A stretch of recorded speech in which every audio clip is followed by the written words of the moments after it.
Llega el turno de presentar el tercer panel denominado La práctica profesional de la abogacía en el derecho a la salud. El mismo está a cargo de la doctora Viviana Picia, directora de la Caja de Abogacía por el Departamento Judicial San Nicolás. La invitamos.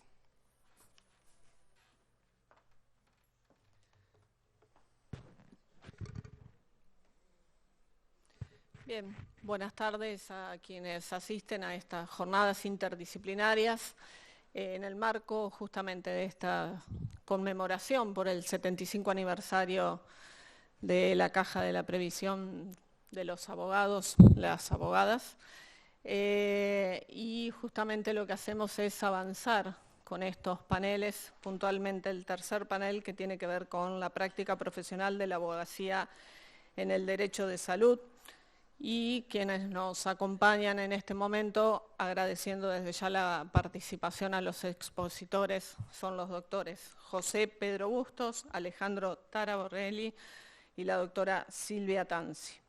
El doctor José Pedro Bustos, abogado graduado en la Universidad de Buenos Aires, magíster en Dirección y Gestión de los Sistemas de Seguridad Social de la Universidad de Alcalá de Henares, España. Fue gerente general y gerente de Asuntos Jurídicos de la Superintendencia de Servicios de Salud del Ministerio de Salud de la Nación. Se ha desempeñado como docente y director de grado en las universidades de Palermo, Católica Argentina y Salud y Universidad de Cuyo. Es consultor de la Organización Iberoamericana de Seguridad Social y en la actualidad desempeña el cargo de gerente de gestión estratégica de la Superintendencia de Servicios de Salud del Ministerio de Salud de la Nación. El doctor Alejandro Taraborrelli, abogado graduado en la Universidad de Buenos Aires, director general de Asuntos Jurídicos de la Obra Social, Servicios Sociales Bancarios, magíster en Administración, Derecho y Economía de los Servicios Públicos de la Universidad Carlos III de Madrid y Universidad de París de Nanterre, magíster en Administración, Derecho y Economía de la Universidad de El Salvador, profesor titular del Derecho Civil II de la Facultad de Derecho de la Universidad Nacional de Lomas de Zamora y docente de la Diplomatura Gestión Jurídica y Económica de la Salud de la mencionada Casa de Estudios. La doctora Silvia Tanzi, jueza nacional en lo civil patrimonial y subdirectora del Departamento de Derecho Primero de la Facultad de Derecho de la Universidad de Buenos Aires. También es directora académica de la Academia de Intercambio de Estudios Judiciales y codirectora de la revista de Derecho Privado, Persona y Patrimonio, de REIUS. Es profesora de Consulta de Obligaciones Civiles y Comerciales de la Facultad de Derecho de la UBA y profesora titular de Hechos y Actos Jurídicos de la Facultad de Derecho de la Universidad Abierta Interamericana y además es profesora de posgrado en Derecho Privado en la carrera de posgrado de la UBA y autora de artículos nacionales e internacionales y libros de su especialidad. Con lo cual, doctores, doctora, bienvenidos. Muchísimas gracias de parte de lo que la Caja de la Abogacía le corresponde.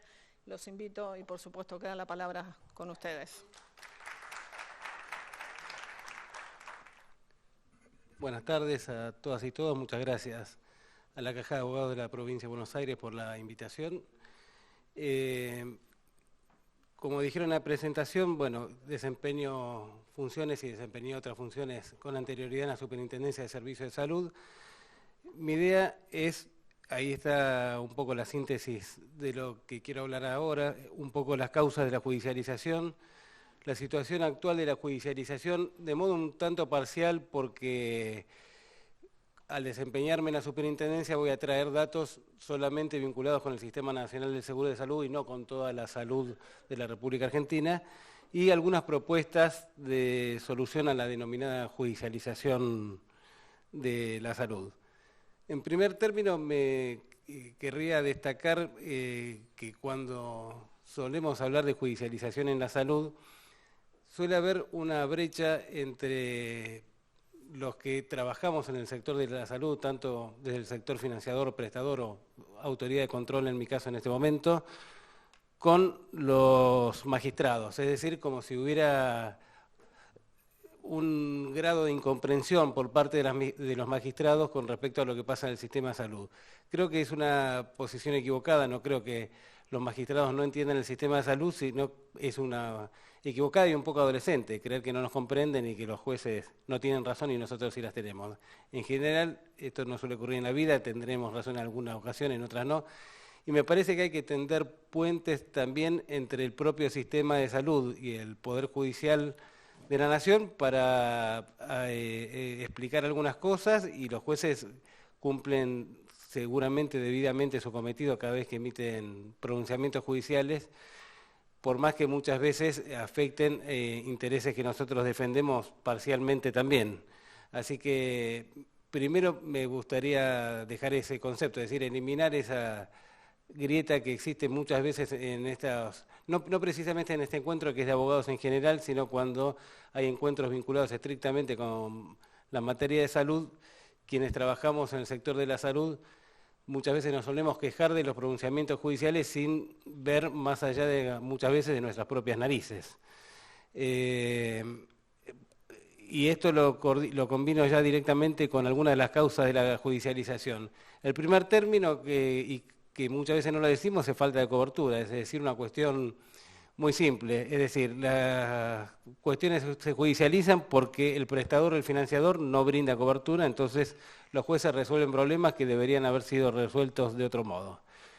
Después hay unas cuestiones vinculadas también con la modificación de la relación médico-paciente y el avance de las comunicaciones, la globalización. Hoy, yo frecuentemente doy el mismo ejemplo, yo estaba asociado al Hospital Español por mi ascendencia, Bustos, obviamente gallego, vengo de ascendencia española, mi padre era socio del Hospital Español y nos atendíamos todos con el doctor Egoscue, que era el director en aquel momento del Hospital Español hace obviamente muchos años.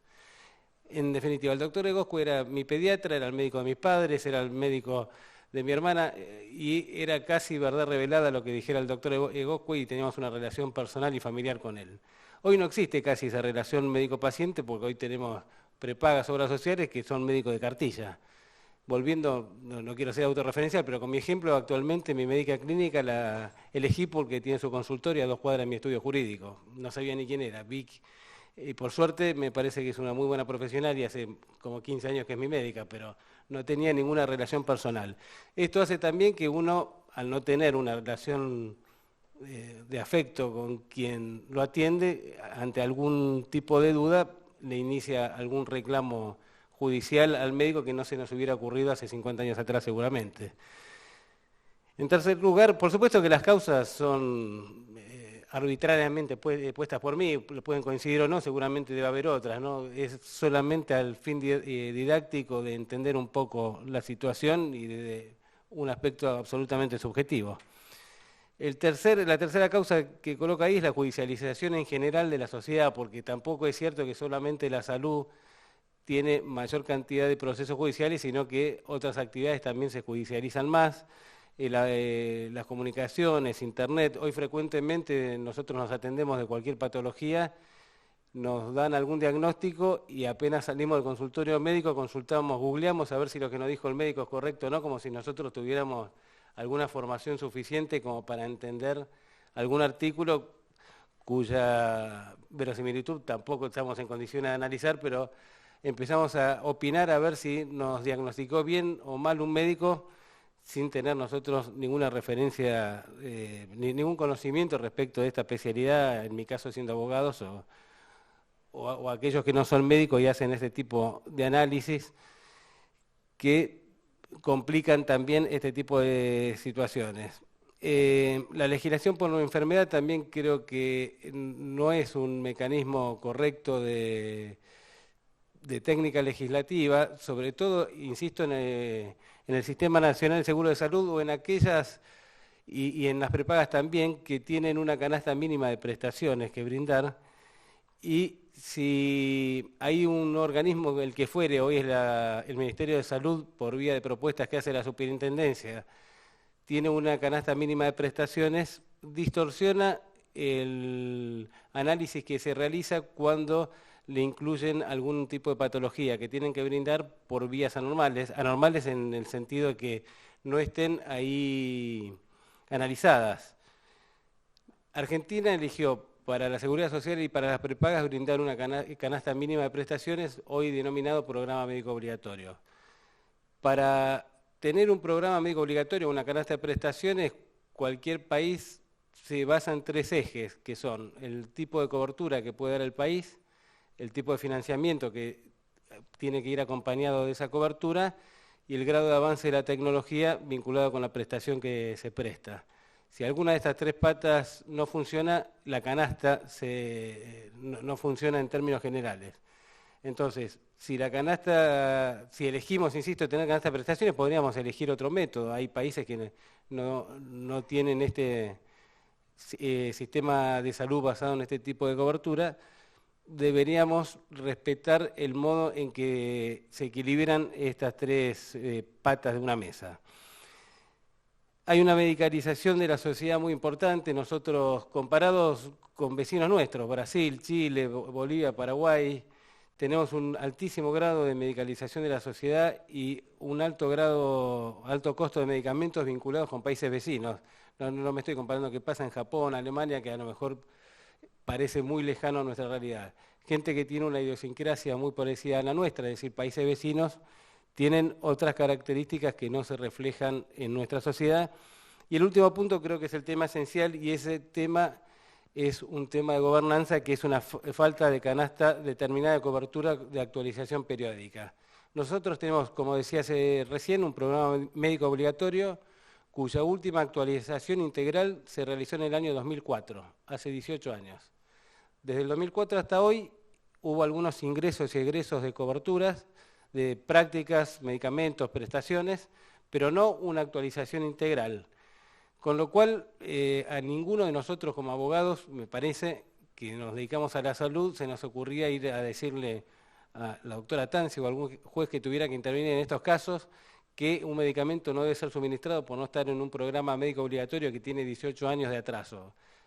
Pierde confianza cualquier tipo de canasta que no se actualiza con alguna periodicidad en toda la sociedad, no solamente en los jueces, en uno mismo cuando tiene que defender este tipo de posturas. Y este es un conflicto o un defecto de gobernanza, es decir, el Estado debería adoptar, a mi criterio, otras medidas vinculadas con actualizaciones periódicas. No necesariamente anuales, perdón que no puse en silencio el teléfono y justo me sonó ahora como era. La ley de Murphy se cumple siempre. Un segundito más.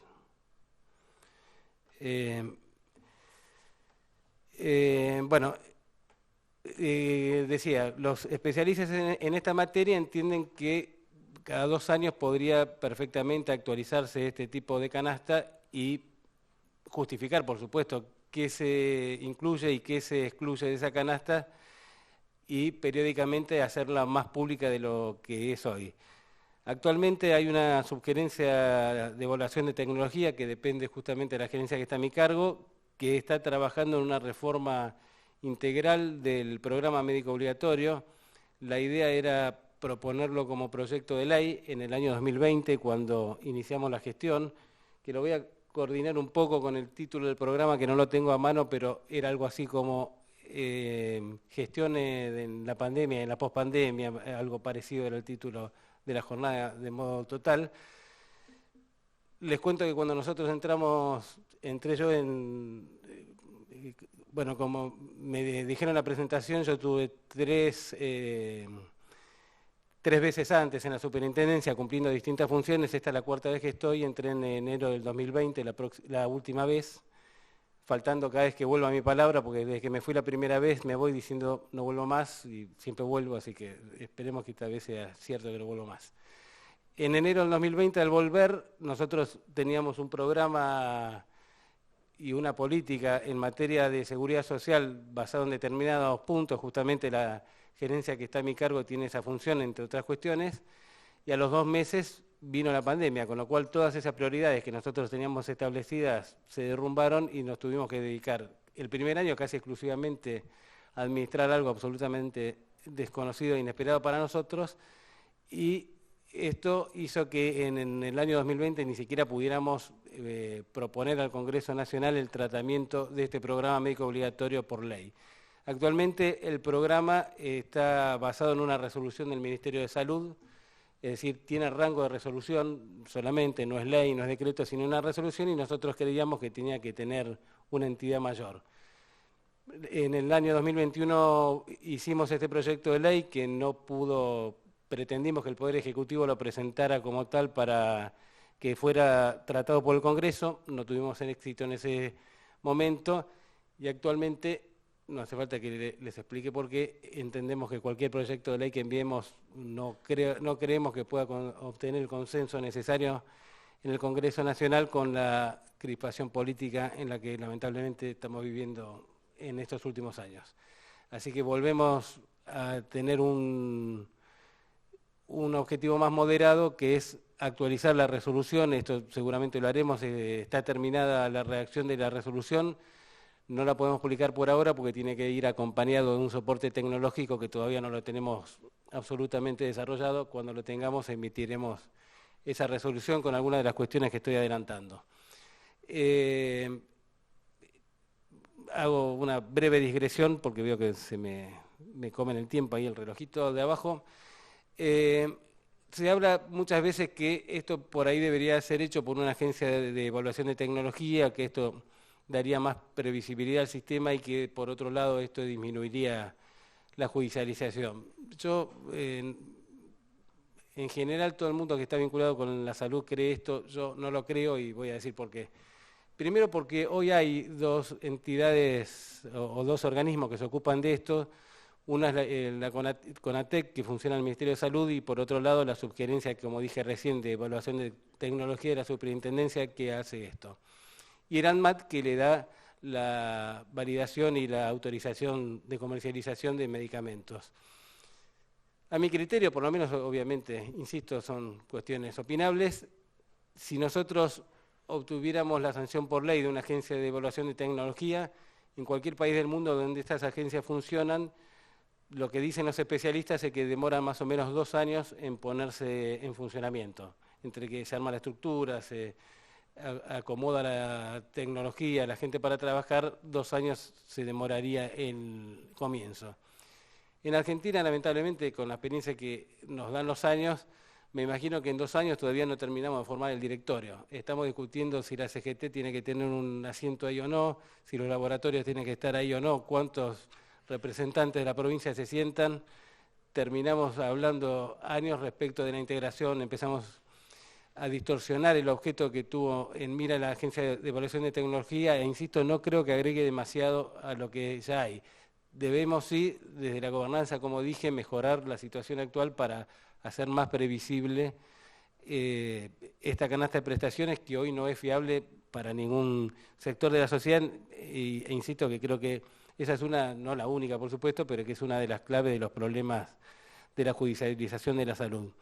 Voy a pasar unos datos muy rápido, vinculados con un registro nacional de amparos que se creó en el año 2016, solamente para obras sociales. Acabamos de emitir otra resolución en donde también las prepagas tienen que completar datos vinculados con sus amparos, en donde ahí están los objetivos dichos. La idea es analizar niveles y motivos de litigiosidad para tratar de corregirlos, contribuir a reducir la judicialización y fortalecer los principios de equidad y solidaridad del sistema. En este sentido, hago un paréntesis, firmamos hace 20 días un convenio con la Asociación Argentina de Justicia Constitucional, integrada por varios magistrados, muchos de ellos del Fuero Civil y Comercial Federal de la Nación, que son los competentes en esta materia, para intercambiar información, acompañarnos recíprocamente y poder mejorar la situación de la salud en términos generales. Bueno, estos son algunos datos que están incluidos en el registro de amparos. En trámite actualmente hay 14.500 más o menos al mes de julio del 22, es decir, hace 2 o 3 meses nomás. Concluidos están el 20% de estos amparos. Voy a pasarlo un poco rápido para detenerme. Hay, como vemos ahí, tras que soy corto de vista, eso está chico, creo que ahí dice 58%, ya se ve chico también, así que no creo que lo puedan ver.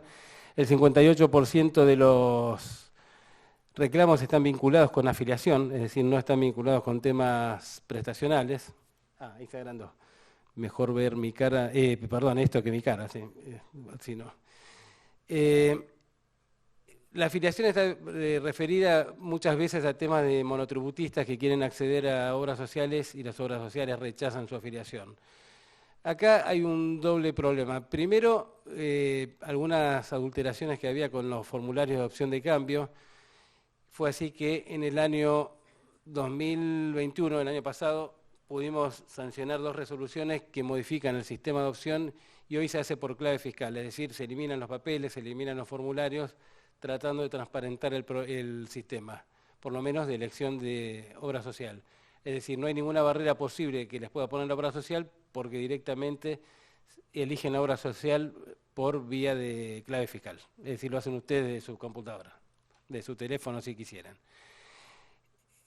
Algunos abusos siguen habiendo. Hay algunos call centers falsos que hemos detectado que llaman a algunos beneficiarios diciendo que, por ejemplo, lo llaman de determinado banco y que necesitan actualizar los datos personales, entre ellos le piden la clave fiscal y con esa clave los modifican de obra social de modo ilegal, obviamente, pero se redujo mucho, tenemos varias denuncias penales de ese tipo, pero de todos modos se redujo mucho el fraude que había hacia beneficiarios antes de la sanción de esta resolución. Medicamentos tiene, bueno, y hay otro tema también que viene de la mano con esta falta de acceso que muchas veces le brinda la obra social a los monotributistas, que es el muy escaso componente de obra social que se le da a la obra social. Así que hay que mirar el panorama completo. El monotributo tiene, lo explico rápidamente, un triple componente que es jubilación, impuesto y salud. El impositivo va en un aumento progresivo en cada una de las 12 escalas del monotributo. El componente de salud es un componente fijo que actualmente ronda los 1.700 pesos y el valor estimado por la superintendencia al día de hoy del programa médico obligatorio es de 5.500 pesos. Es decir, exigirle a la obra social darle salud por 1.700 pesos tampoco es razonable, así que esas son cuestiones que distorsionan la cobertura que debe recibir el beneficiario y nosotros en ese sentido también elevamos un proyecto de ley tratando de modificar esta situación en 2 sentidos. Primero, haciendo optativo para el monotributista pagar el componente de salud y que si no quiere tener salud no lo pague, porque puede tener una prepaga o podría tener otra obra social por ser integrante de un grupo familiar o por lo que fuere. Y por otro lado, si quiere pagarlo, que pague el valor que tiene el programa médico obligatorio. Y de este modo se compensaría la situación que estoy contando, tanto del problema que tiene la obra social en tener que brindar una cobertura por un financiamiento muy escaso y el del monotributista hoy que no puede tener acceso a la salud. Esto lo paso rápido porque si no se me va a pasar el tiempo. Ahí está algo más fácil que en la torta que hablé recién. Bueno, el tema de medicamentos es un problema porque cada vez hay medicamentos de más alto costo que se hace muy difícil de financiar tanto para los prestadores como para las obras sociales, incluso a veces para el Estado Nacional. Les doy solo un ejemplo. Hay un medicamento que estuvo de moda hasta hace 2 años, que es el Nusinersen, que entró al país con un valor muy grande. Y una de las cosas que quiso hacer Ginés González García cuando asumió como ministro es darle la cobertura a todos inmediatamente, pero no se pudo aprobar en el Congreso Nacional. Uno de los que impulsaba fuertemente este proyecto era el compañero Palazzo, el jefe acá del doctor, del cual por ahí hace referencia después. Bueno, sigo hablando un poco más rápido. Bueno, esto se los dejo, después si a alguien le interesa conocer los datos en detalle, son los datos que hoy tenemos en el registro, que tiene una fiabilidad relativa porque nosotros sabemos que hay algunas obras sociales que vienen con retraso respecto de la carga de datos. Lo que quiero decir es no lo tomen como una verdad revelada, pero les da un indicio de cómo está la situación de amparos en la Seguridad Social Nacional. Bueno, acá está radicación de amparos por provincia. Hay un dato que sé que lo pasó el doctor Gabriel Montero esta mañana, porque me lo pidió para la charla de hoy y le dije, no, me vas a spoilear, que es esta diapositiva que él mismo mostró esta mañana. Me dijo que le iba a mostrar, yo le dije que le iba a sacar, no cumplí con mi palabra y la muestro, porque la muestro igual, pero porque quiero explicar cómo exponencialmente la salud fue aumentando el impacto que tienen los juicios en el Fuero Civil y Comercial Federal.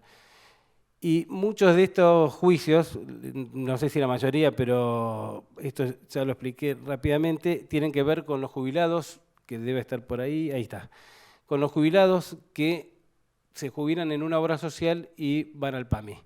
Es decir, después de estar determinada cantidad de años en una obra social, si esa obra social no está inscrita en el registro de jubilados de la superintendencia, automáticamente el ANSES deja de canalizar esos aportes y contribuciones a la obra social, los deriva al PAMI y también deriva la cobertura de ese beneficiario al PAMI. Muchos de estos beneficiarios hacen amparos quejándose por esta situación y unánimemente los jueces hacen lugar a los amparos y vuelven estas personas a las obras sociales de la cual venían. Este, a mi criterio, también es un tema de problema de gobernanza, porque creo que el reclamo es totalmente justo, es decir, por más que exista una resolución, como de hecho existe del Ministerio de Salud, que tiene ya 30 años, que no puede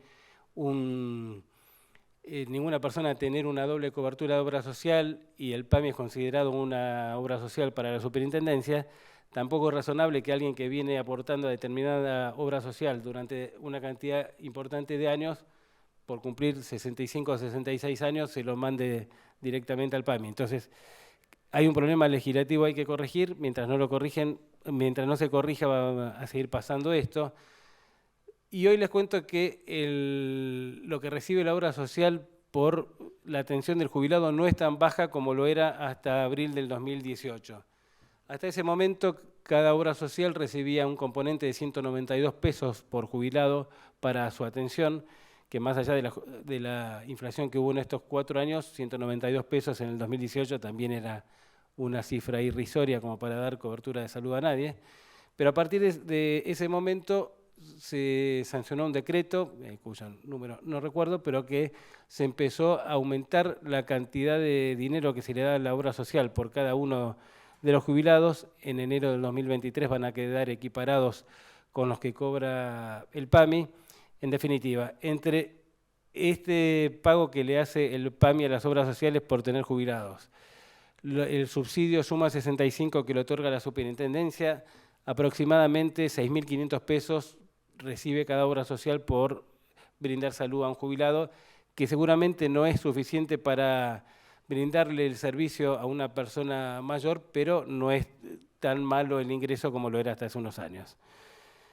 Esto siempre sostenemos que nos parece importante tener en cuenta cuál es el costo de litigar. Muchas veces las obras sociales rechazan reclamos que podría tener algún...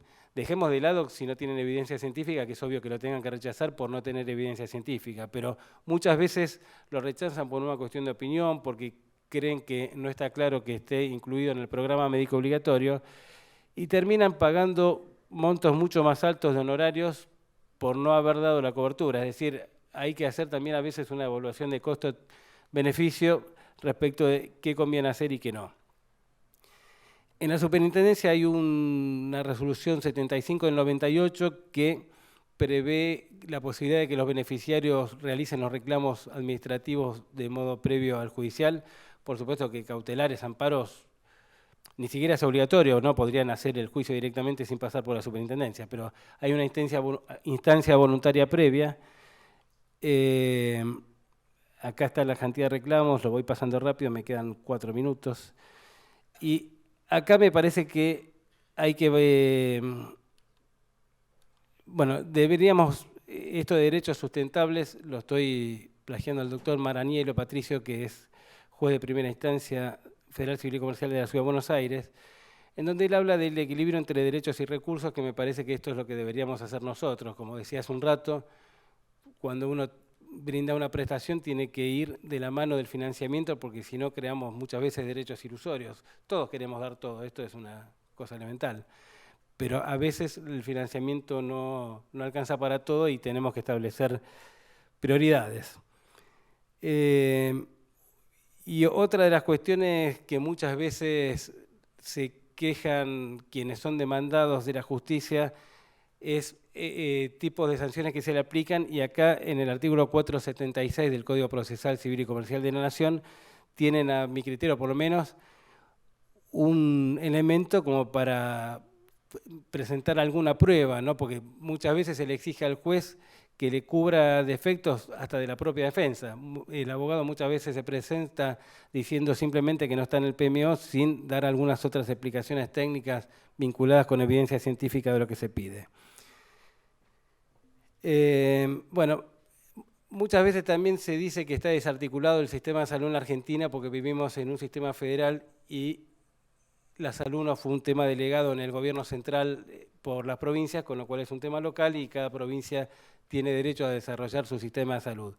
Dejo esto como incógnita. Hay un artículo interesante del doctor Enrique Hidalgo de mayo del 2020, en donde dice lo siguiente. Primero, que en la Convención Constituyente de 1853, completada con la inclusión de Buenos Aires en la Confederación en el año 1860, no se trató en realidad el tema de salud porque la salud no era un tema, no existía la salud pública como la concebimos hoy. Entonces no se le delegó ni se dejó de delegar, no se habló del tema porque, insisto, no era un tema de interés común. Recordemos que recién en 1949 Argentina tiene un Ministerio de Salud de la Nación.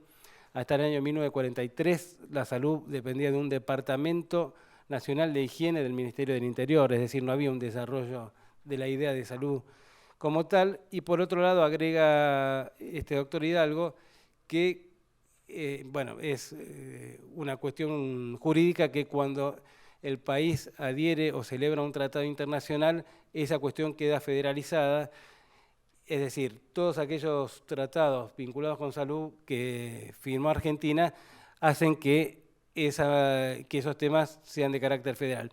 No digo que esto sea exacto, pero me parece que es un interesante tema para debatir, por lo menos, o para rediscutir algunas cuestiones que yo mismo venía repitiendo de otro modo. Y más allá de hacer esto quizás hasta ahora, que es explicar un poco cómo es la situación actual, me parece interesante dar algunas propuestas de mejora de la judicialización que hay. Algunas las fui dando en la charla, es decir, actualizar canasta de prestaciones, sacar alguna ley vinculada con los jubilados que se van directamente al PAMI, y copiar también ejemplos comparados que funcionan bien. En México y en Perú hay dos órganos administrativos que ofician de mediación antes de instar acciones judiciales y tienen varios casos de solución eficaz de conflictos. Nosotros tenemos un proyecto de ley ya hace un año en la Comisión de Salud del Senado de la Nación vinculado con una mediación previa que deba pasar por la Superintendencia de Servicios de Salud. Hasta ahora no tuvo ni siquiera tratamiento de comisión. E insisto, obviamente con todas estas salvedades que hice hace un rato, es decir, cautelares, amparos, obviamente que tienen derecho a ir directamente sin ninguna intervención previa, pero me parece que podría ser útil darle a la superintendencia esta posibilidad de intervención previa.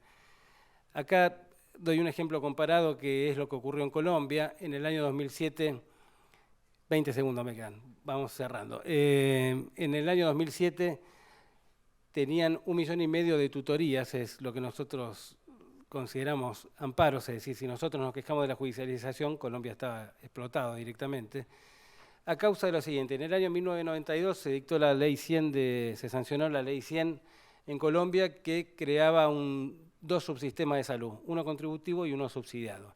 El contributivo estaba financiado por aquellos empleados y empleadores que tuvieran relación de dependencia, y los subsidiarios, el sistema subsidiario era financiado por el Tesoro Nacional para aquellas personas que no tuvieran un trabajo formal.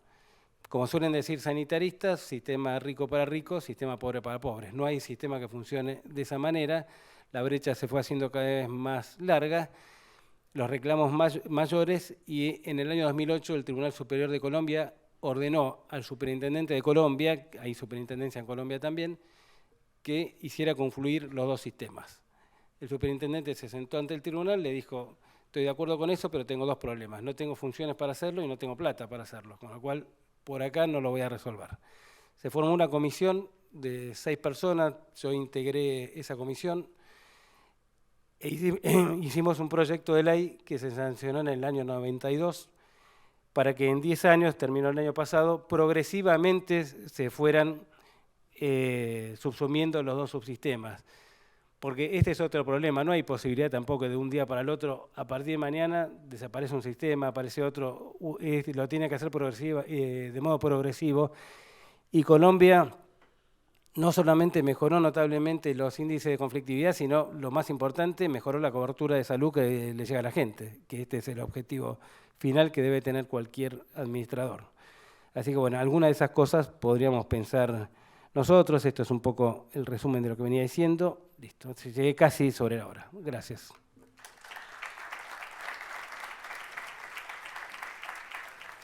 Bueno, buenas tardes. ¿Se escucha allí?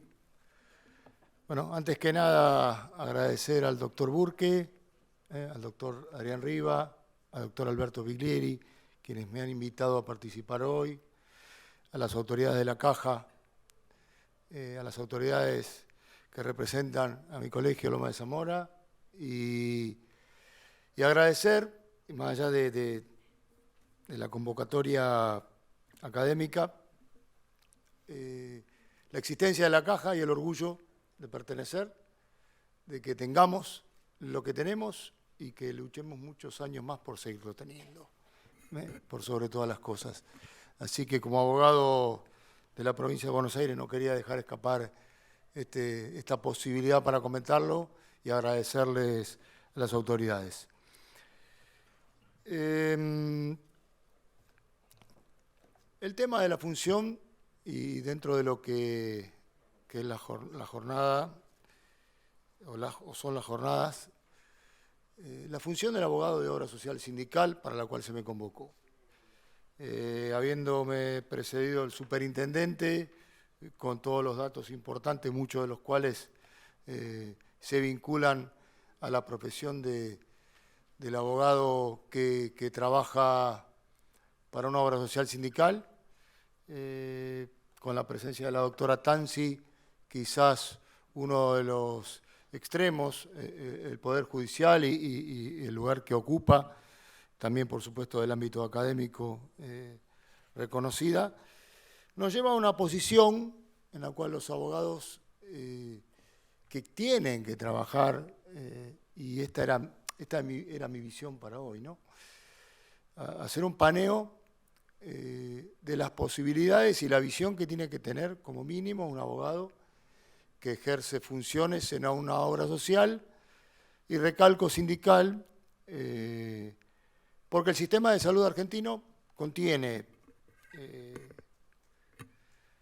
todo lo que es la órbita pública, todo lo que es la órbita privada y la medicina prepaga, las obras sociales que están dentro del sistema nacional y aquellas que no, y toda la órbita que viene de la rama sindical, que nace quizás seguramente después de 1943, pero se hace fuerte quizás en la década del 60 y arranca toda una historia de la comunidad sindical y el apoyo comunitario, que termina en lo que es hoy un sistema bajo el paraguas de la ley 23660, en la cual esto sí ya, no solamente para abogados de obra social sindical, nos obliga a los que trabajamos en el derecho civil, en el derecho de daños, en el derecho administrativo, en el derecho laboral, a ampliar conocimientos y a, sobre todas las cosas, tener en cuenta un montón de situaciones en la cual muchas veces somos los malos de la película si nos ven desde el punto de vista de un beneficiario que no está obteniendo lo que quiere obtener, o viceversa, cuando se lucha por los derechos económicos a los fines de que un jubilado o con un beneficiario monotributista adquiera una mejor prestación, somos vistos de otra manera. Lo cierto es que la función del abogado dentro del sistema de salud, cuando tiene que representar o patrocinar una obra social sindical o cualquier otro tipo de obra social, incluso a veces entidad de medicina prepaga, nos obliga a un conocimiento muy amplio. ¿Por qué? Porque nosotros tenemos,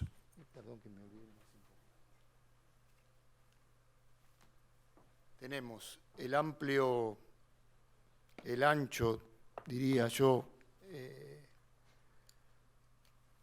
plexo de normas vinculadas al derecho de la salud, desde el ejercicio de la medicina, todo lo que tiene que ver con discapacidad, todo lo que tiene que ver con el derecho a la salud en sí,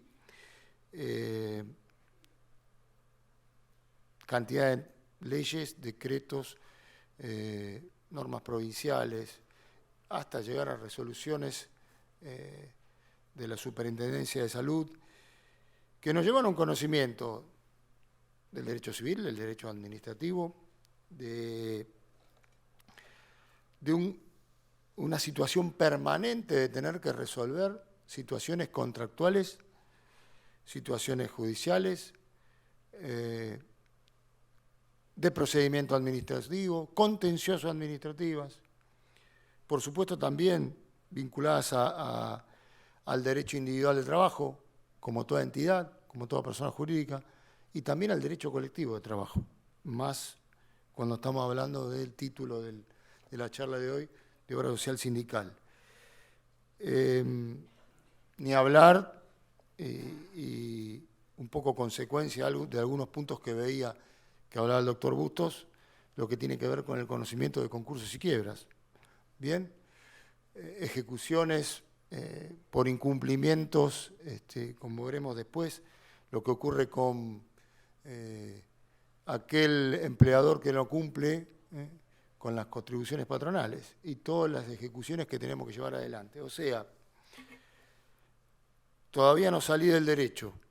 Todo el conocimiento que uno tiene que tener y decisiones determinantes a tomar muchas veces en un punto que me tomé nota para hablar cuando iba a hablar de los amparos, vinculado a la decisión que uno tiene que tomar como abogado en un determinado punto, si apela a una resolución o no, sabiendo que eso va a generar un perjuicio económico a la entidad, que va a generar un perjuicio en la prestación a los beneficiarios. Bien.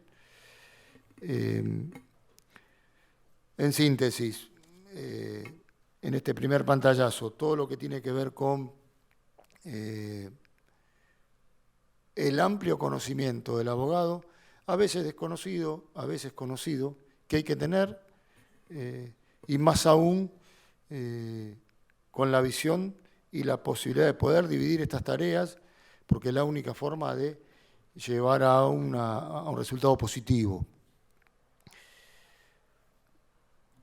Bien claro que tenemos toda una órbita extrajudicial y una órbita judicial dentro de lo que tiene que ver con el derecho, pero también el abogado de obras sociales tiene una lucha, que estábamos charlando antes con la doctora Tanzi y el doctor Bustos, una lucha difícil, tanto con la parte económica como con la parte médica de la entidad que le toca participar. A nosotros nos llega un amparo, tenemos 48 horas para responder, tenemos posibilidad de dar opciones, a veces no hay posibilidad, medicamento único, hay que contestar un amparo, hay que responder una medida cautelar y resulta ser que no tenemos la respuesta o tenemos que tener el conocimiento de lo que estamos hablando.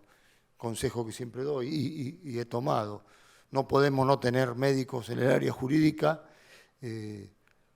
sanitaristas y conocedores del sistema, porque si no nunca vamos a poder responder las requisitorias y con el tiempo que nosotros sabemos tenemos y que a veces las otras áreas no nos marcan. Lo mismo con la parte económica. Cuando hay que responder, sabemos lo que son los intereses, sabemos lo que son las tasas, el conocimiento de la economía, del sistema de obras sociales, de saber lo que implica el programa médico obligatorio, los gastos que implican, lo lejos que estamos de lo que es el valor prestacional para un jubilado mayor de 70, para un mayor jubilado de 75, para un jubilado mayor de 80, todo lo que gasta en medicamentos. O sea, el conocimiento del abogado y la tarea del abogado vinculada al derecho nos lleva de un extremo al otro, del derecho civil al derecho comercial, el derecho laboral, por supuesto, en lo individual y en lo colectivo, el derecho comercial, las órbitas contractuales, los contratos prestacionales que tienen una característica propia que después quería tocar, los contratos comerciales, conocer todo lo que tiene que ver con el derecho vinculado a importaciones, las imposibilidades que a veces tenemos con lo que implica poner en funcionamiento desde un resonador y toda aparatología que viene del extranjero, y nosotros los abogados que tenemos que organizarnos y tener todo este conocimiento, además de tener el cuidado necesario de la interdisciplina. No podemos estar, si no tenemos la asesoría de un médico o conocer del tema, por la experiencia que nos van dando los casos, y por supuesto la parte económica. Quería destacar dentro de estas funciones que hay dos cuestiones a tener en cuenta en la función del abogado, que son dividir lo que es la obra social que tiene efector propio, prestador propio o prestadores propios, y aquella que no los tiene. No es lo mismo tener una entidad que tiene como muchas obras sociales sindicales, incluso prepagas, que tienen policlínico propio, que tiene una cantidad de empleados vinculados a la órbita médica, bajo cierto régimen de convenio colectivo, con un conocimiento profundo que uno tiene que tener de las responsabilidades médicas, del sistema de seguros, y todo el área no médica, incluyendo profesionales técnicos, y eso multiplicado por toda la Argentina. Hay quienes tienen efectores en Ciudad de Buenos Aires, provincia de Buenos Aires, y como pasa en muchas entidades, a veces de menor rango, teniendo en toda la Argentina. Ni hablar de temas vinculados a lo prestacional, cuando una obra social no tiene efector propio, la contratación y la responsabilidad civil derivada, responsabilidad por daños derivada de las prestaciones contratadas, que da para una jornada completa. Bien. Yo, para no excederme, hice un punteo de temas a tratar respecto de lo extrajudicial y de lo judicial. Por supuesto, en lo que es extrajudicial contractual, el conocimiento general que tiene que tener cualquier gerente legal de cualquier persona jurídica como mínimo, pero cuando nos vamos a los contratos prestacionales, nos vamos a encontrar con normativa, la Superintendencia de Salud, la resolución, si se quiere, que arranca, ¿no? La 194 y todas las resoluciones que fueron modificando, con los modelos o con las sugerencias que hace la Superintendencia de Salud, con contratos que supuestamente debemos llevar adelante con prestadores inscriptos y registrados y aprobados dentro de la Superintendencia de Salud. Primer problema que nos encontramos, más allá del cumplimiento necesario de la normativa, los abogados nos encontramos con la situación muchas veces de tener que dar prestación, la obra social que representamos o patrocinamos, y no encontrar en determinado lugar del país o el área prestacional no derivarnos a contratar con un prestador aprobado. Y que ocurre y existe, y es cierto, vamos a encontrar distintas provincias en las cuales tenemos que dar la prestación, tenemos que responder muchas veces incluso a un amparo por una determinada prestación y no existe prestador que se encuentre registrado y con el número, con la resolución aprobatoria de la Superintendencia de Salud. Se llega entonces a la situación que muchas obras sociales tienen que terminar contratando y no queda otra que decidir entre qué norma no se cumple. Y esto es una realidad que no podemos escapar y la tenía que marcar. La Superintendencia marca una normativa, la resolución 194 y todas las que vinieron modificando y actualizándose nos va a decir y nos va marcando, ¿no?, las características que tiene que tener el prestador, las características jurídicas, antecedentes profesionales, actividad, bueno, la situación de los coseguros y cada una de las cuestiones que tiene que tener un contrato, el acceso a las prestaciones de parte de los beneficiarios, bueno, la vigencia de los contratos y todo ese tipo de cosas. Pero en un punto tenemos que tener un prestador aprobado, registrado. ¿Qué puede ocurrir? Que no exista en el lugar donde tenemos que dar la prestación, razón por la cual tiene que contratarse a alguien porque el servicio hay que prestarlo, el beneficiario existe, ¿bien? Y llegamos a una contraposición de normas. Después, siguiendo con lo que es toda la tarea extrajudicial, todos los reclamos presentados ante la Superintendencia de Salud, los sumarios a las obras sociales de la Superintendencia de Salud, todo lo que requiere de conocimiento normativo general y particular sobre cada uno de los casos. Por supuesto, los planteos que uno puede llevar adelante y el conocimiento de esos planteos y recursos, el conocimiento profundo del derecho administrativo general y el derecho administrativo en particular.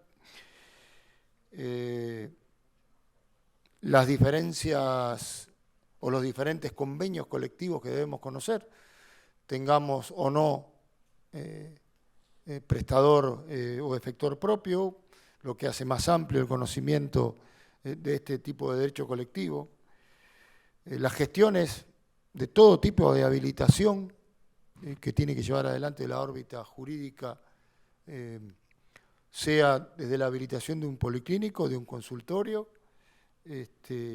hasta todo lo que es el REMPRE, lo que era el Cedronar y todo lo que es drogas, trámites complejos, trámites que requieren de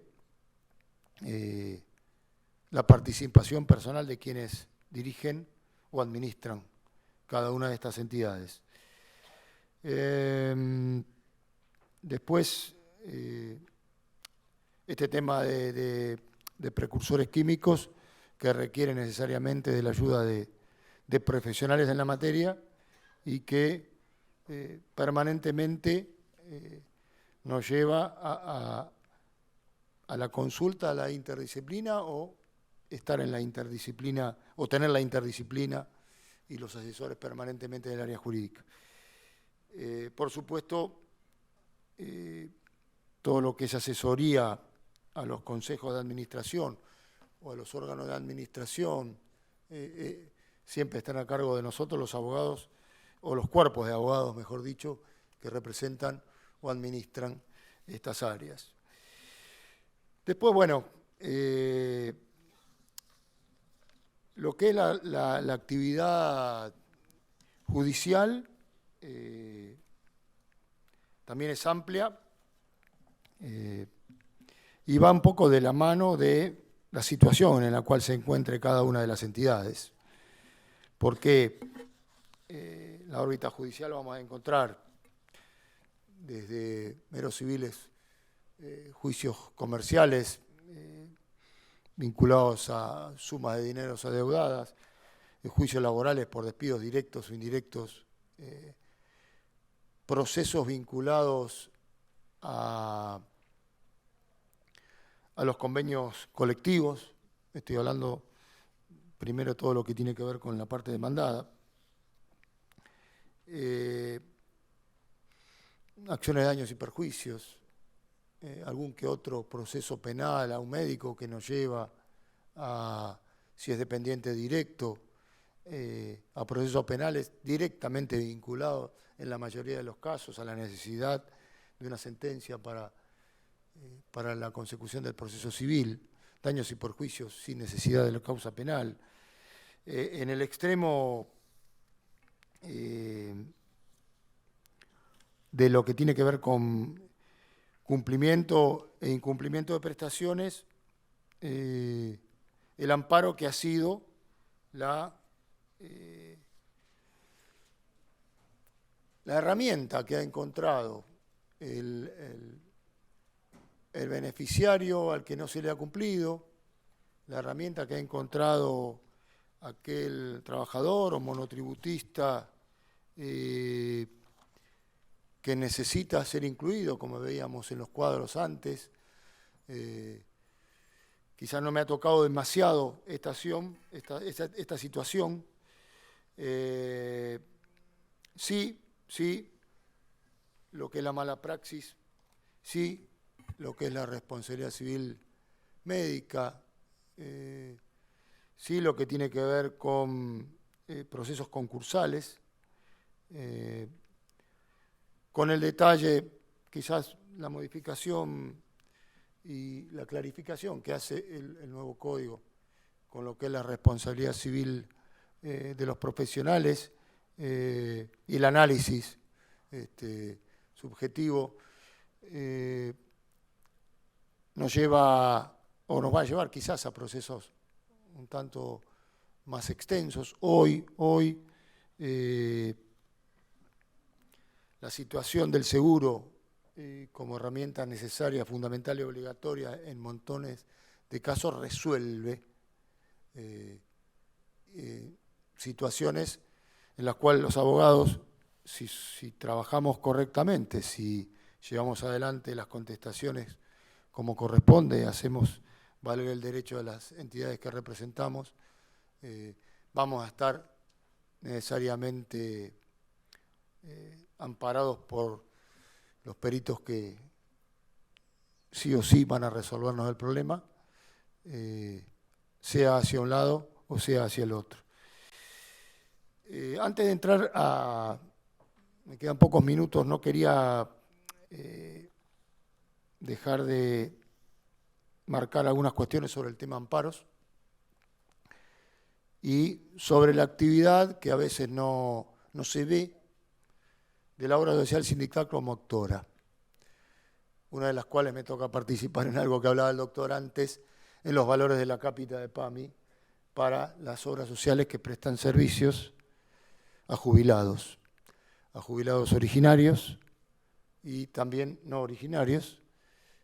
Llamamos originario aquel bancario, aquel camionero, aquel de Bocra que toda la vida fue parte bien de la obra social de origen, su obra social en el caso de bancario, la obra social de bancarios, hoy modificada con nuevo nombre, renovada, y cada una de las obras sociales, cuando la persona se jubila, a PAMI.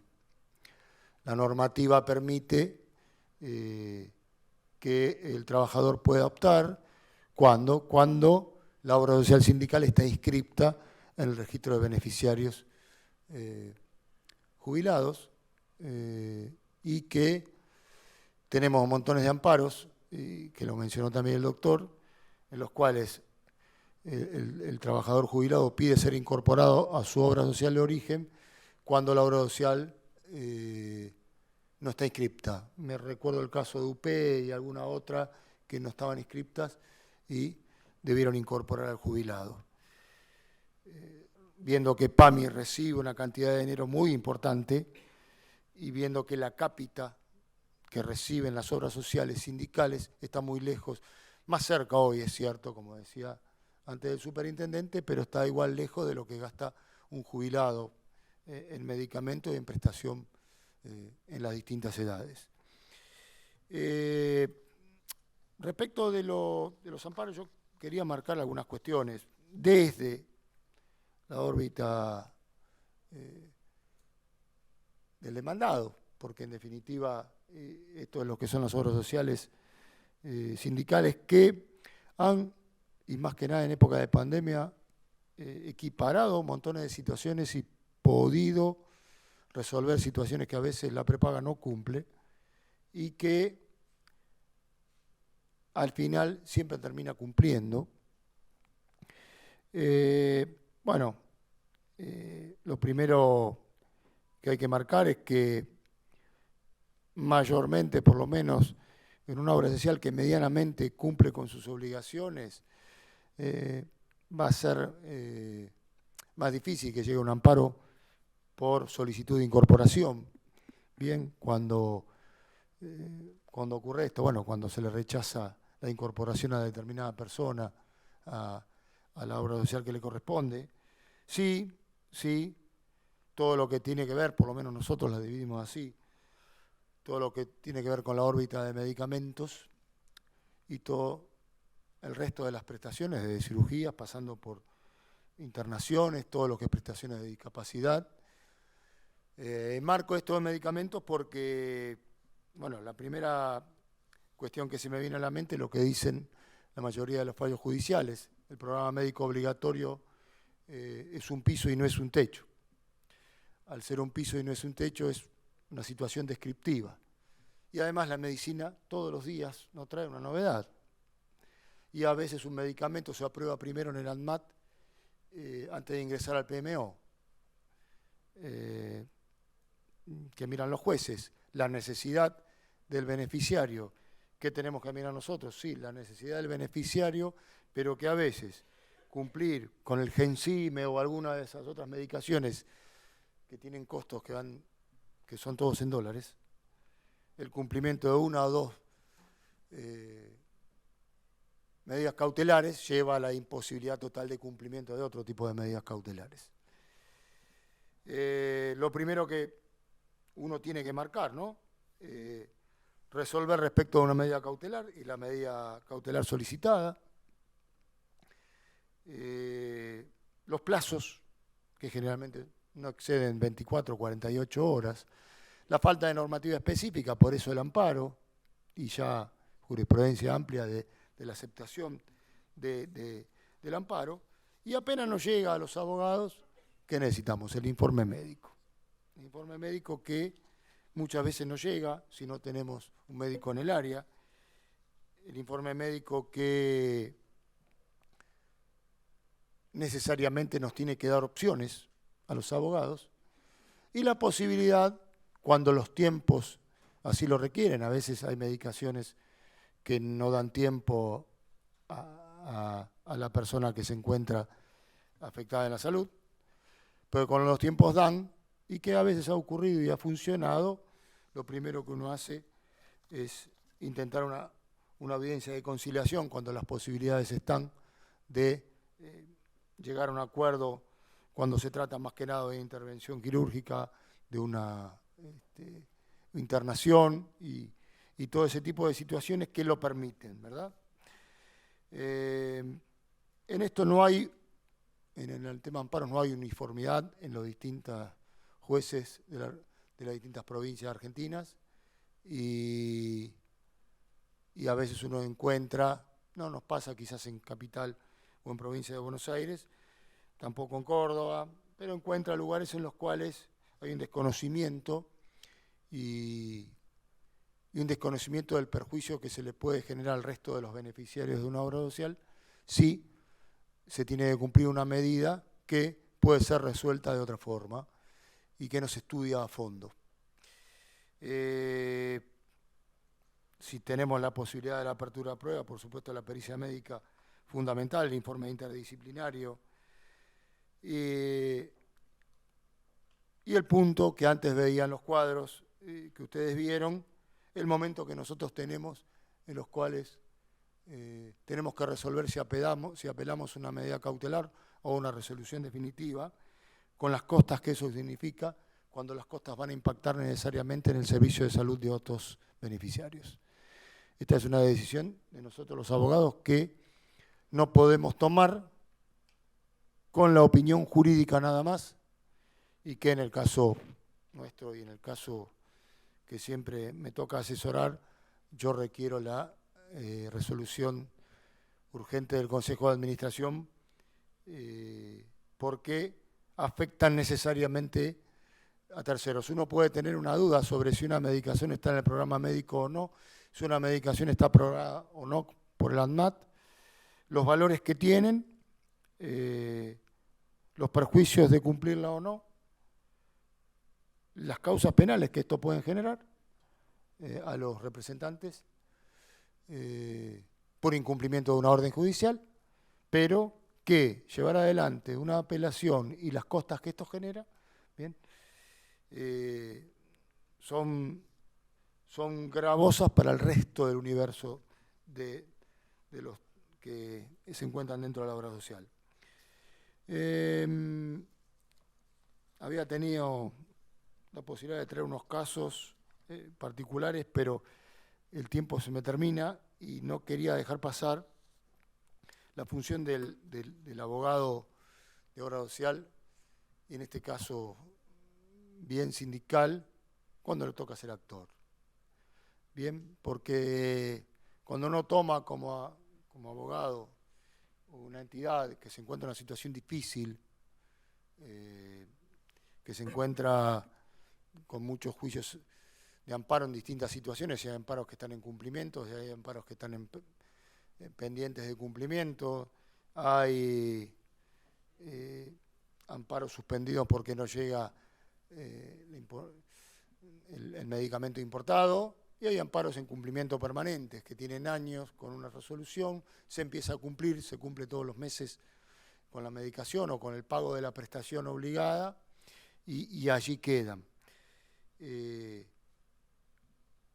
Cuando una obra social no se encuentra bien, muchos juicios laborales, bien, muchos juicios por cobro de pesos, pero tenemos muchas situaciones en las cuales hay que profundizar el conocimiento cuando la obra social tiene que actuar como actora.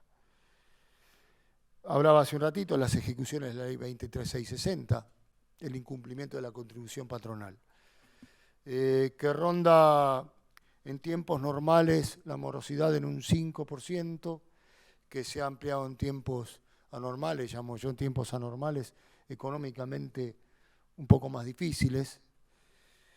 Y la tasa, y aquí tengo en la ejecución de la 23660, para ampliar un poquito, bueno, ante los juzgados de seguridad social, bien, en el cual nosotros ejecutamos un instrumento generado, ejecutivo, el título ejecutivo, que genera la obra social a través de su órgano de administración.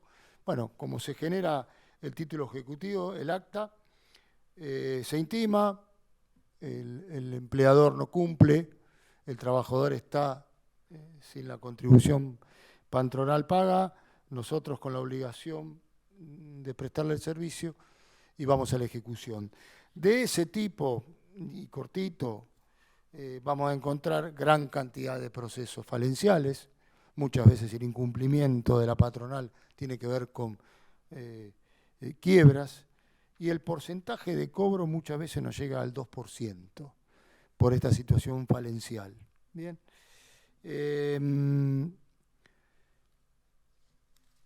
Las situaciones que se dan con juicio contra el Estado, lo que se hablaba hace un ratito, la cápita de PAMI, un proceso que tenemos, por lo menos en nuestro caso, el valor que tuvo su piso en el año 2017, 2018, si no recuerdo mal, empezó a subir en el 2019, 2020, para llegar a un punto en el cual, para que tengan una idea, la demanda hoy actualizada que tiene que ver con lo que debió percibir una obra social para prestarle servicio a un trabajador jubilado, la resolución conjunta que oportunamente se resolvió iba a fijar los valores, los 196 pesos famosos, que fue la suma hasta hace unos 3 años atrás, 4 años atrás, cuando la obra social que represento demanda, estábamos en una prestación necesaria de 1.700 pesos por mes por jubilado y el Estado pagaba 196 pesos. El PAMI tenía con qué prestar ese servicio cuando uno saca del balance del PAMI, no así las obras sociales. Hoy se fue acercando, los valores están cercanos, pero es uno de los procesos, son ese tipo de procesos que quizás llevan muchos años, pero generan un conocimiento profundo del derecho contencioso administrativo, del derecho de la seguridad social, del derecho a la salud. Acciones que tienen que ver con repetición, con compañías de seguros, accidentes de tránsito, personas que tienen que ser atendidas por la obra social y después tenemos que ir contra los seguros, acciones también contra prestadores por falta de servicios y también por mala praxis. Pero bueno, me extendí unos minutos, agradecidos por la atención. Mi idea era tratar de armar un pantallazo de lo que es nuestra tarea y que es la tarea de los abogados de obras sociales o de prestadores en general y de obras sociales sindicales en particular, con las características propias que ellas tienen. Muchas gracias por la atención de todos.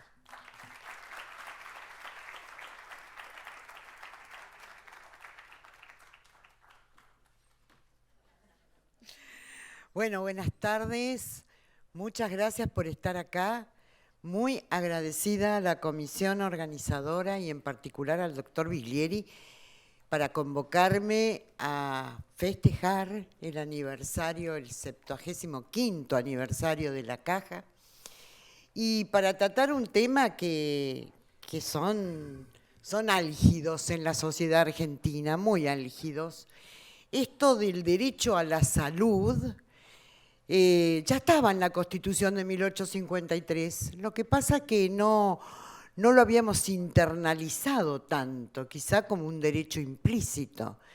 Se ve muy fuerte en la Constitución de 1994, y yo que tuve el honor de participar en la subcomisión redactora de responsabilidad civil del que hoy es, con orgullo, el Código Civil y Comercial de la Nación, que fue promulgado en el año 2015, en el marco de esa subcomisión integrada por doctores como Galdós, Picasso, Adela Seguí, Graciela Mesina, bueno, todos amigos, nosotros pusimos el acento en algo que tiene íntima vinculación con el derecho a la salud, que es la inviolabilidad de la persona humana.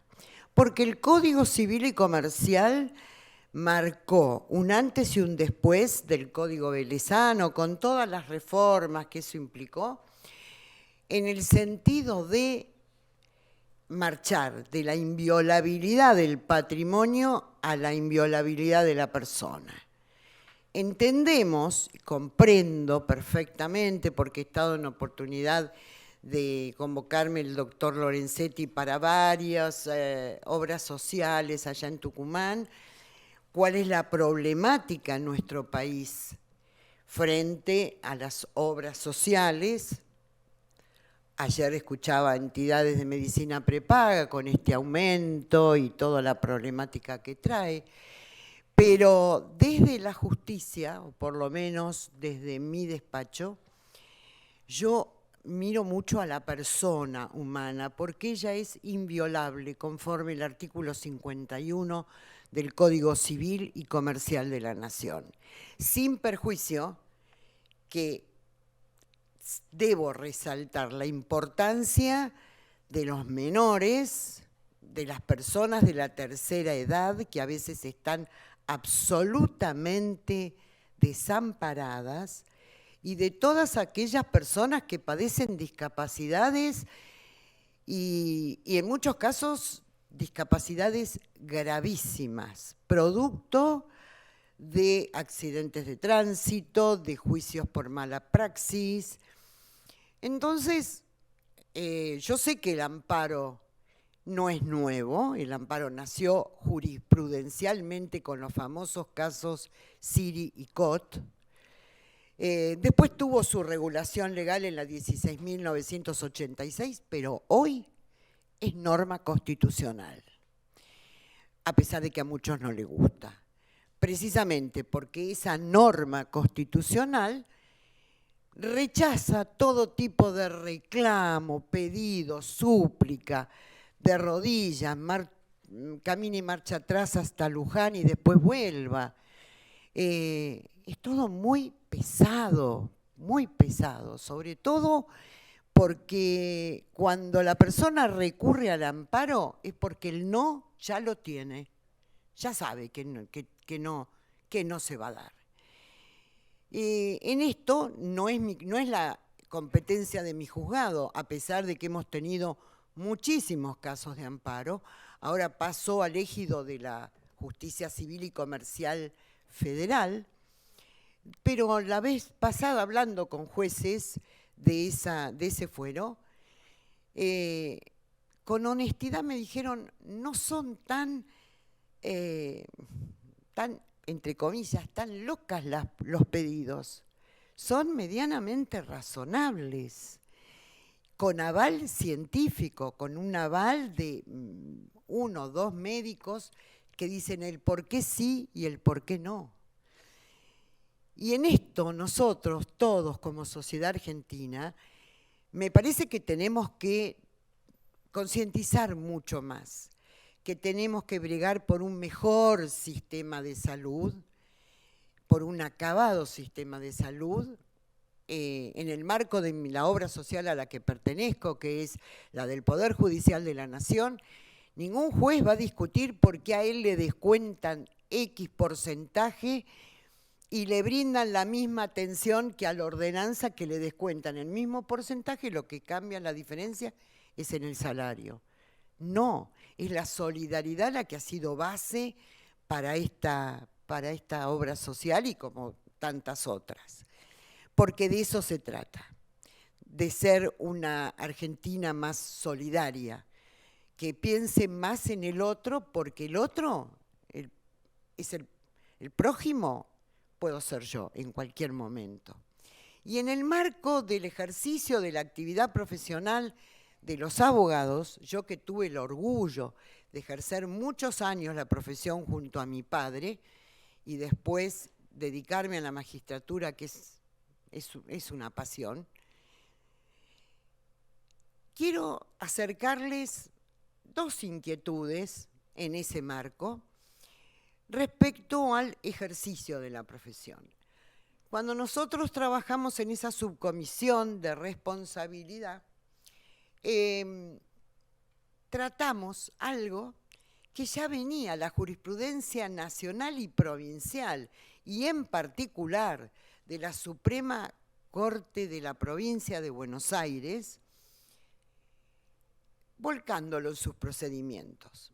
Y nosotros lo volcamos en un artículo, que es el 1735 del Código Civil y Comercial, que habla de la carga probatoria dinámica, que tiene muchísima importancia para todo lo que esté relacionado con las profesiones liberales, pero en particular donde mayor despliegue ha tenido ha sido en el marco de la responsabilidad médica o de las entidades hospitalarias, que también son en muchos casos legitimadas pasivas en un juicio, en un proceso por daños. ¿Por qué insistimos en la carga probatoria dinámica? Bueno, mis maestros, primero Morelo, que me enseñó básicamente que un buen abogado, un buen magistrado, tiene que obtener la verdad jurídica objetiva, que no sé si es la más absoluta verdad, pero es la que mayor se aproxima a cómo acontecieron los hechos. Y muchas veces en este marco, la prueba es absolutamente fundamental. Y acá ingresa esto, ¿no?, de las cargas probatorias dinámicas que le pedimos a los médicos, a las entidades hospitalarias, a las obras sociales, y que a veces se resisten y dicen, ¿pero por qué? Porque ya se acabó el tiempo del niego cuando contesto la demanda. Niego, pero además ofrezco. ¿Por qué? Porque de lo que se trata es de dar visibilidad a lo que es invisible. ¿Y cómo le doy visibilidad a lo que es invisible? A través de los distintos elementos probatorios que le brindo al magistrado o magistrada. ¿Para qué? Para que determine si sí o si no, pero que lo haga sobre la base de elementos sólidos. Y de esto se trata el haber aceptado la carga probatoria dinámica en el Código Civil y Comercial de la Nación. El gran precursor fue, como todos ustedes saben, el jurista rosarino Jorge Peirano. Pero, ¿cuál es la importancia? La importancia es lo que nosotros veníamos viendo desde hace muchos años del experto frente al profano. El profano es el paciente, el cliente, en el caso de los abogados, arquitectos, ingenieros o cualquier otra profesión liberal en sentido estricto, no en sentido amplio.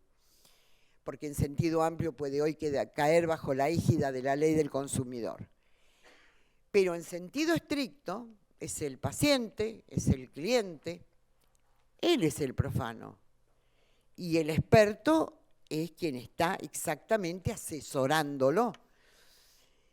Y hablábamos de la vulnerabilidad del profano frente al experto. Y decíamos, allá por 1987, cuando salió el primer proyecto de código que es tristemente conocido como ley vetada, no sé si ustedes conocen la anécdota, si la googlean es tristísimo, teníamos un código civil y comercial en 1993 que fue vetado íntegramente por el entonces Poder Ejecutivo. Había un artículo en 1625 que hablaba más o menos en estos términos, que pruebe aquel que está en mejores condiciones de ofrecer elementos que le brinden certeza al juez.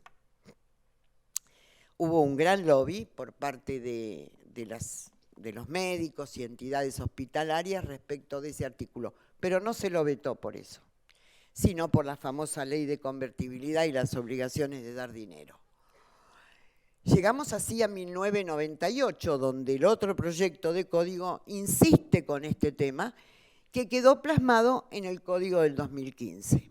A pesar de los detractores que decían hay ausencia de norma legal que la habilite, hay violación del derecho de defensa, no está violado ningún derecho de defensa en la carga probatoria dinámica y está vigente absolutamente el artículo 18 de nuestra Carta Magna.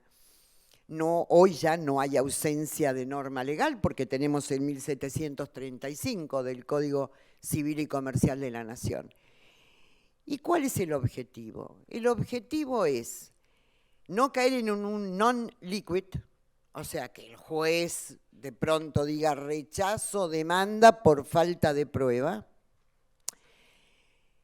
ni tampoco caer en ningún abuso ni en ningún exceso. Simplemente se le está pidiendo a la contraparte que brinde todos esos elementos que seguramente tienen mayor posibilidad, que no basta muchas veces con una historia clínica. ¿Cuántas veces hemos ido a dar charlas al Garrahan, y al Hospital Tornú acerca de la confección de una adecuada historia clínica, que no tuviera raspaduras, que no tuviera enmendaduras. Se está logrando, se logró. ¿Cuántas veces hemos ido a hablar acerca del consentimiento informado? Que no sea simplemente un pedazo de cartón que le dan para que uno copie, sino que realmente se le informe. Porque es el derecho que tenemos todos y cada uno de nosotros, juntamente, porque yo soy muy defensora de los derechos, pero también soy muy exigente de las obligaciones. A cada derecho le corresponde una obligación. Si lo pido, tengo que cumplir con mi parte. Si acá, cuando hablamos de responsabilidad médica particularmente, porque estamos en el marco del derecho a la salud, no podemos exigirle al paciente que aporte esos elementos que seguramente están en poder del profesional o de la entidad hospitalaria o entidad privada, que tiene y le va a asesorar al juez diciéndole, no, esto fue adecuadamente llevado a cabo.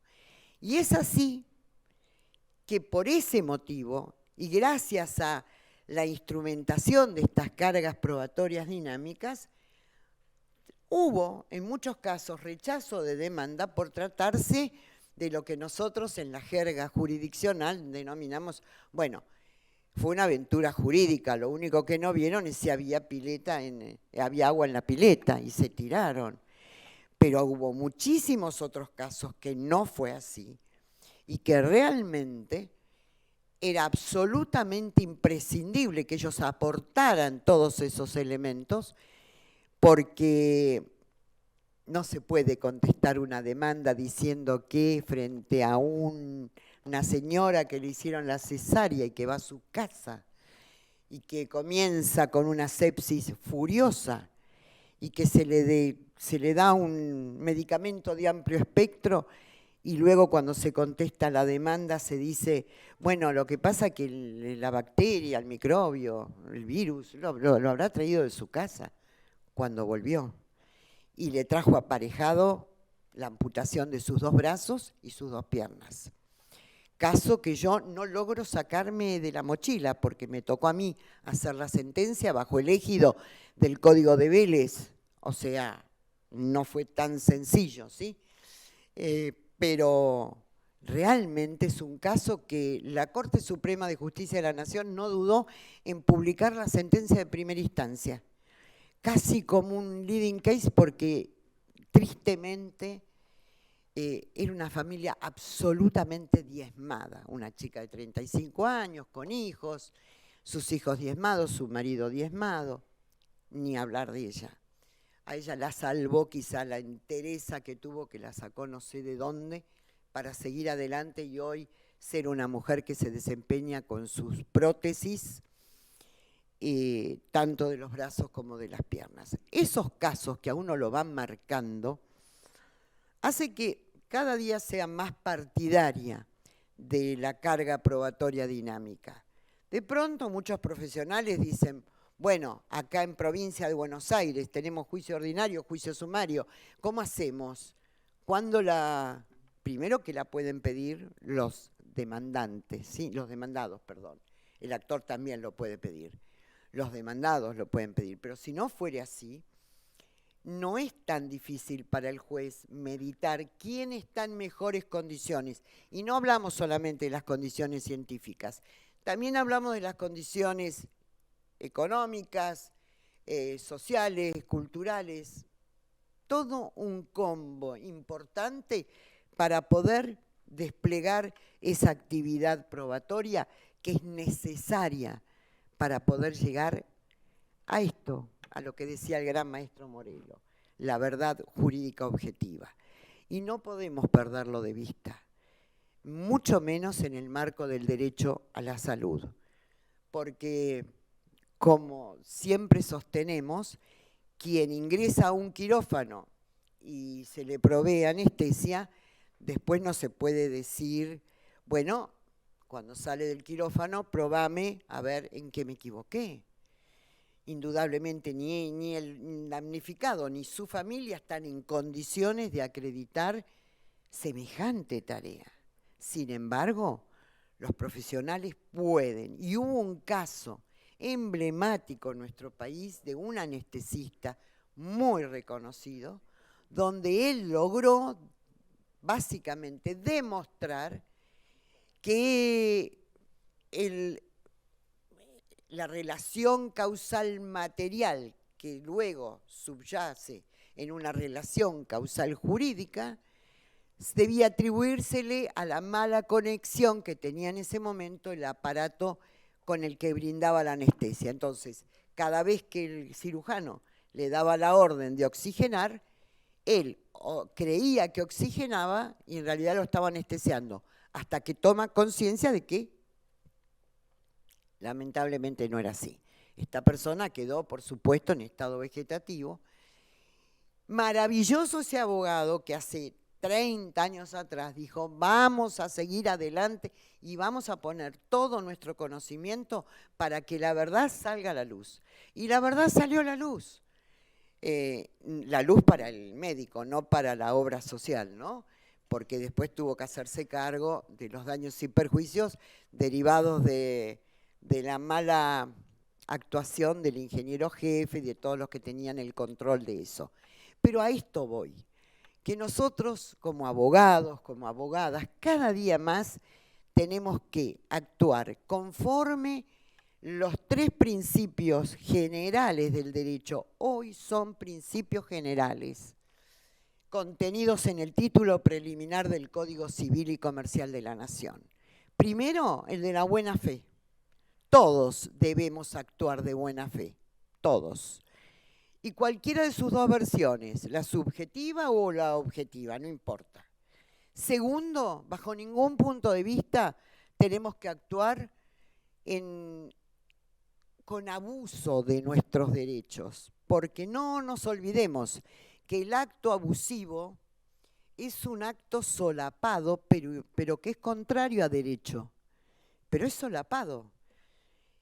En tanto que el acto ilícito no es solapado, es franco, directo. Yo violo la señal lumínica y no me interesa si cruza alguien y, como dicen los chicos jóvenes hoy, me lo llevo puesto.